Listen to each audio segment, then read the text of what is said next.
Hello guys, it's Mama Rose and I'm back. Back with the videos. Ito na nga guys, ito naman po ay trip namin sa Enchanted Philippines, Bohol. Yes po, dyan po makikita ang tarsier. Siyempre, pag pumunta kang Bohol, gusto mo din makita ang tarsier. So, ang entrance po dyan is 100 pesos per person.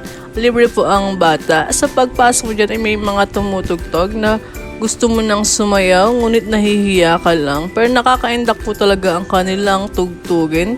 At gamit po nila ay mga kawayan na instrumento, di ba ho? Napakahusay.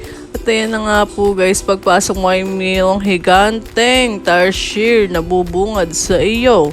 Ayun nga po, at pagpasok po dito ay bawal po ang maingay pagkat baka mabulabog po ang tarsier.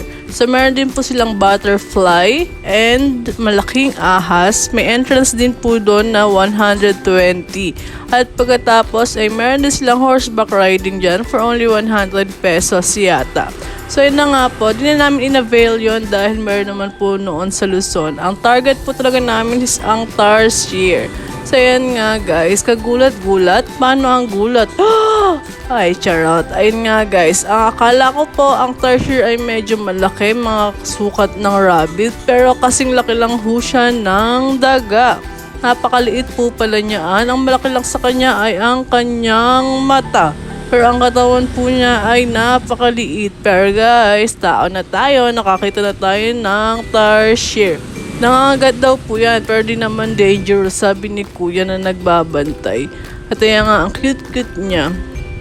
Diba, first time ko siyang nakita ng malapitan. Yan, sa picture ko lang yung nakikita. Kaya guys, habang may buhay, mag-travel at mag-enjoy, wala pang rayuma. Kaya guys, sulit-sulitin na natin ang buhay natin guys. Dahil di natin alam kung kailan tayo kukunin. Kaya guys, enjoy lang. Yun lang.